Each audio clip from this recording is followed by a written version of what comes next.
Après avoir été convoqué dans un autre monde, Takahiro est devenu un héros qui a sauvé le pays de Sandia du roi démon Zagan. La paix a été rétablie, et bien que les gens aient regretté son départ, il est retourné dans son propre royaume. En ce moment, Takahiro est très occupé dans sa chambre, examinant le magazine qu'il va utiliser pour sa séance de brassage à 5 doigts. Cela fait si longtemps qu'il attend ce moment avec impatience. Ses camarades étaient toujours là, et il était toujours au milieu d'un dur voyage à Sandia, alors il n'a jamais pu trouver le temps de le faire. La situation était telle qu'au cours de la seconde moitié de son voyage, il ne pensait plus qu'à ça. Peu de temps s'est écoulé depuis son départ et son retour dans son monde. Tout ce qui s'est passé à Sandia s'est déroulé pendant les vacances d'été de son université, de sorte qu'il n'a pas manqué grand-chose, juste son précieux temps de pignouf. Il va donc jouir d'une vie merveilleuse et faire pleurer son chauve. Mais vous n'êtes pas là pour voir ça, n'est-ce pas? Alors que Takaro se prépare avec sa boîte de mouchoirs, une fille s'écrase soudain sous sa fenêtre. Elle se lève lentement, en murmurant qu'elle a atterri en catastrophe. Le garçon se rend compte qu'elle utilise le langage de Sandia et qu'elle est un démon. Il se prépare donc à se battre. Mais lorsqu'il se rend compte qu'il n'a plus son arme, il la menace à la place. Takahiro suppose que le démon est là pour se venger. Mais la réaction de la jeune femme est la dernière chose à laquelle il s'attend. Elle rougit et murmure sous son souffle à quel point il est galant. Elle s'attendait à ce que le héros soit cool et beau, et l'homme est à la hauteur de ses attentes. Elle lui saute soudain dans les bras et lui chuchote à l'oreille « Je t'aime bien ».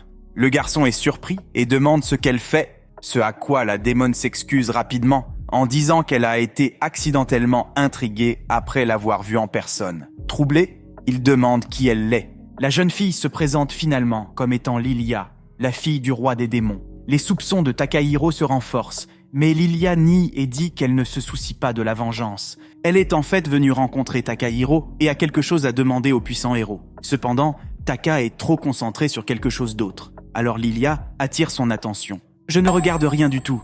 Vous avez dit qu'il y avait quelque chose que vous vouliez me demander ?» dit le héros. En fait, c'est ce que Takahiro voulait dire, mais il s'est trompé et lui a dit qu'il regardait ses bazookas à la place. Lilia reconnaît simplement qu'il aime ses bazookas, ce qui lui fait penser qu'il écoutera facilement et acceptera sa demande. Après avoir pris le temps de se rappeler ce qu'elle a appris, la démone s'incline devant le garçon surpris. « S'il vous plaît, faites-moi tomber enceinte. » Elle fait même cette demande en japonais, et non dans la langue de Sandia. Naturellement, Takahiro panique, la tire immédiatement vers le haut et lui demande pourquoi elle fait ça. Si quelqu'un était dans les parages, il aurait eu l'air d'un méchant. Et vraiment, a-t-elle fait tous ses efforts pour parler en japonais juste pour lui demander ça? L'expression du visage de Lilia confirme sa confusion. Elle est heureuse que le sens de ses paroles ait été correctement transmis. Elle a essayé d'apprendre ses lignes et de les répéter frénétiquement pour qu'il comprenne ce qu'elle demandait. La démone demande un câlin, mais Takahiro trébuche et tombe directement sur elle. Lilia en profite pour lui demander s'ils peuvent le faire maintenant.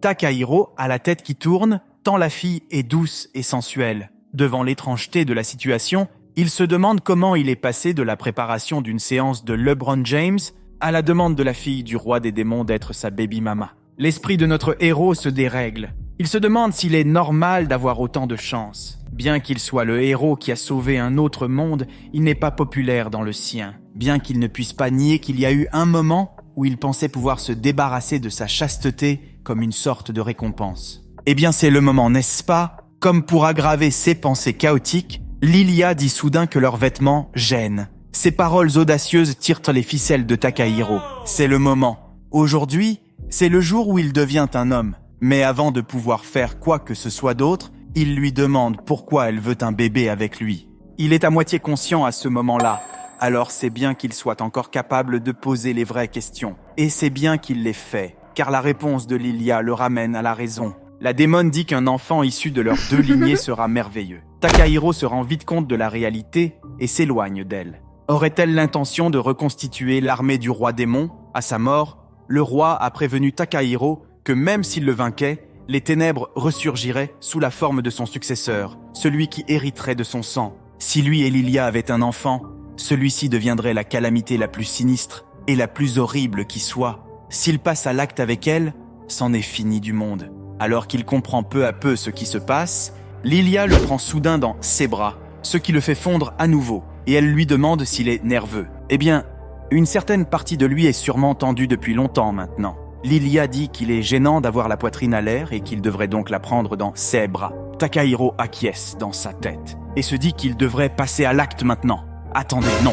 Le garçon panique à nouveau et se mord accidentellement la langue en essayant de dire qu'il ne peut pas le faire parce que le monde serait détruit. Lilia pense qu'il essaie de se suicider parce qu'il ne veut vraiment pas le faire avec elle. Takahiro précise qu'il veut absolument le faire. En fait, si elle bouge ne serait-ce qu'un peu maintenant, sa fusée risque d'exploser. S'il se laisse aller, l'autre monde et le sien risquent d'être en danger. Mais la jeune fille n'écoute pas ses explications. Elle s'exclame qu'elle a enregistré ce que le héros a dit lorsqu'il a vaincu son père et qu'elle a revu cette scène d'innombrables fois. Elle ne peut pas croire que quelqu'un d'aussi cool que Takahiro envisage de se suicider. Mais en fait, il était juste nerveux.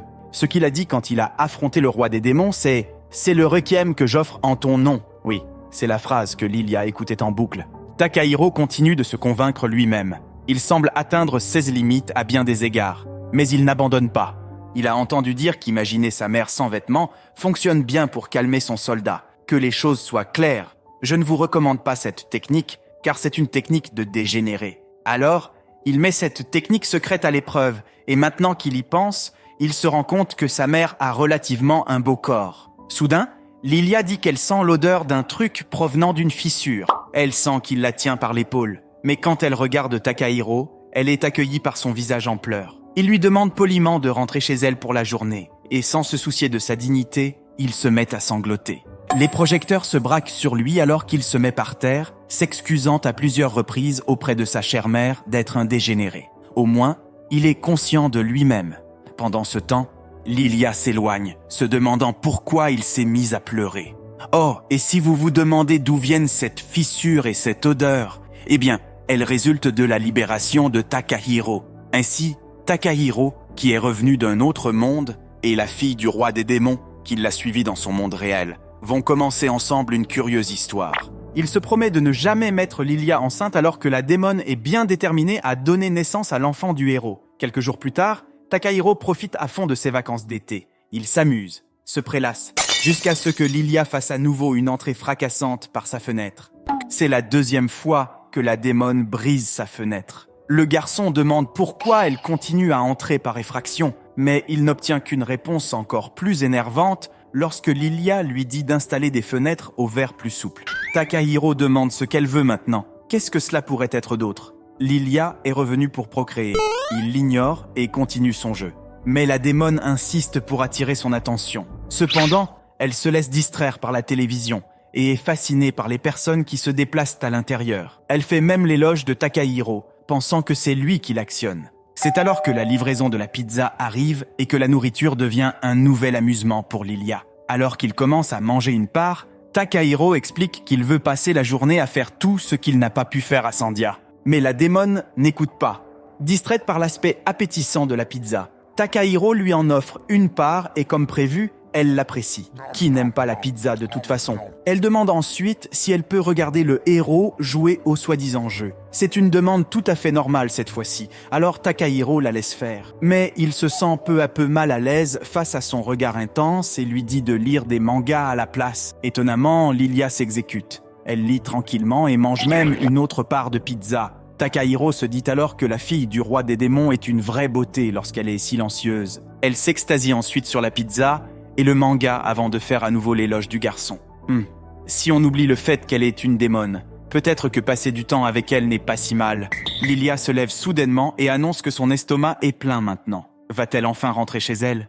Non, elle est maintenant prête à le faire. Elle dit même à Takahiro qu'après avoir satisfait sa faim, l'appétit hormonal devrait être la prochaine étape pour dormir sur ses deux oreilles. Takahiro se met à hurler, expliquant qu'elle présente les 3 types de plaisir comme s'il s'agissait d'une offre à prix cassé. Bien essayé, mais il ne le fait pas. Ok, pour être plus précis, il veut le faire avec elle. Mais s'il tire son coup, c'est la fin du monde. Face à ce dilemme, Lilia propose de faire un match sur 3 jeux différents, et le perdant devra faire ce que dit le gagnant. Bien sûr, elle part du principe qu'elle gagnera et atteindra son objectif. La démone dit qu'elle n'est pas très douée pour la réflexion et qu'elle pense que le plus fort a toujours raison. Alors le premier jeu est un concours de force, un bras de fer. Malgré toutes ces fanfaronnades, Lilia a du mal à s'imposer. Takahiro a pitié d'elle et veut régler le problème rapidement. Mais elle n'est pas encore à terre. Ses seins le distraient. lui faisant perdre sa prise et lui laissant presque une chance. Heureusement, il se reprend rapidement et la bat. Lilia essaie de trouver des excuses à sa faiblesse apparente. Et c'est ça, la fierté démoniaque. Elle demande à Takahiro de choisir leur prochain jeu, et il choisit le classique pierre, papier, ciseaux. Cependant, même dans ce simple jeu de chance, Lilia perd. Elle se met à piquer une crise, criant sans cesse qu'elle veut faire du tango, tandis que Takahiro l'en empêche. 30 minutes plus tard, Lilia cesse enfin de pleurnicher lorsque sa voix devient sèche. Le héros lui offre de l'eau et lui dit de rentrer chez elle, mais elle lui prend le bras et lui propose un troisième jeu, une épreuve de boisson. Même si Takahiro a déjà gagné les 2 premiers, les 2 sont maintenant invalides. Parce que Lilia le dit.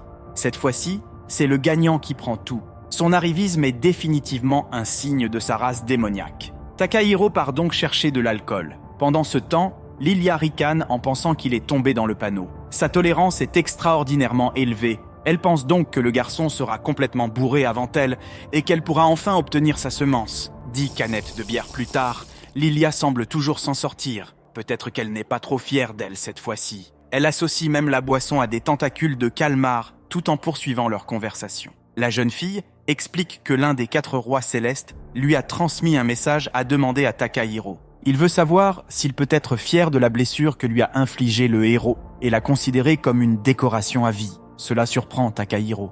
Il ne savait pas qu'il était très apprécié dans le monde des démons. Finalement, leur petite compétition se transforme en une banale réunion à la maison autour d'un verre. Lilia a mis une de ses chemises blanches après avoir sali ses vêtements et même changé de coiffure à un moment donné. Elle a déjà commencé à rougir, ce qui lui donne un air encore plus piquant. Mais aussi piquante qu'elle soit, sa présence fait dérailler son projet de réserver sa séance de poignée de main comme le dernier événement amusant de la journée. Elle lui demande même s'il y a encore de l'alcool, ce qui l'exaspère. Il n'est qu'un étudiant qui travaille dans ce monde. Outre le coût de l'alcool, il a aussi 2 fenêtres à réparer. Lilia s'excuse et dit qu'elle paiera la prochaine fois. Mais avant qu'elle ne puisse terminer sa phrase, elle s'endort soudainement. C'est génial, Takahiro doit maintenant s'occuper d'elle. Il traîne la démone endormie sur un futon, faisant de son mieux pour ne pas laisser son regard s'attarder sur quoi que ce soit qui puisse affaiblir sa détermination. Il scande dans sa tête qu'il ne lui fera rien. Mais l'état sans défense de la jeune fille est trop tentant. Alors qu'il est sur le point de céder et de la toucher, elle murmure soudain qu'elle l'aime bien. Takahiro se donne des coups de poing pour se changer les idées et se rappelle qu'en tant qu'homme, il n'a pas le droit de poser les mains sur une femme pendant qu'elle dort. La nuit arrive et Lilia se réveille enfin. Elle a encore la gueule de bois, mais la vue de Takahiro qui s'est ligoté la ramène à la réalité. Elle prend conscience des limites qu'il doit franchir pour stopper sa libido. Lilia se demande si c'est une chose que les humains font quand ils dorment. Mais ces mauvaises pensées interrompent rapidement sa curiosité. Elle se dit que c'est l'occasion rêvée d'obtenir ce qu'elle veut. Même un héros ne serait pas capable de se défendre ou de résister immédiatement lorsqu'il est ligoté, n'est-ce pas ? Elle a peut-être perdu tous les jeux, mais elle gagne la bataille. Takahiro dort à poing fermé tout en faisant une jolie grimace, ce qui a pour effet d'exciter encore plus Lilia. Alors que Lilia s'approche du garçon, sa gueule de bois l'emporte et elle se précipite vers l'évier pour vomir. Takahiro la voit et lui dit de se calmer et de se reposer, mais la jeune fille sursaute lorsqu'elle se rend compte qu'il est réveillé. Lilia ne cesse de répéter ce pourquoi elle est là, mais elle est complètement gênée que le héros l'ait vu vomir. Ainsi, tout en mesurant l'écart entre les races en ce qui concerne ce qui est normalement embarrassant pour elle, notre protagoniste réussit à repousser la démone cette fois-ci. Un autre jour est arrivé et Takahiro rentre chez lui après avoir fait les courses. Il allume immédiatement la climatisation car il transpire à cause de la chaleur extérieure. Pendant qu'il est préoccupé, Lilia demande ce qu'est la télécommande. Il explique simplement ce qu'est le courant alternatif. Lilia s'enthousiasme et s'exclame qu'elle veut apporter ses développements culturels à Sandia. Takahiro est d'accord jusqu'à ce qu'il comprenne un truc. Lilia est de retour dans sa maison et il ne s'en est même pas rendu compte. Il lui demande ce qu'elle fait là et la démone lui montre la nouvelle fenêtre qu'elle a cassée. Eh oui, c'est déjà la fin de cet épisode. Est-ce que notre protagoniste arrivera à s'en sortir sans détruire le monde ? Dites-nous ce que vous en pensez en commentaire et si vous voulez voir la suite, n'hésitez pas à vous abonner.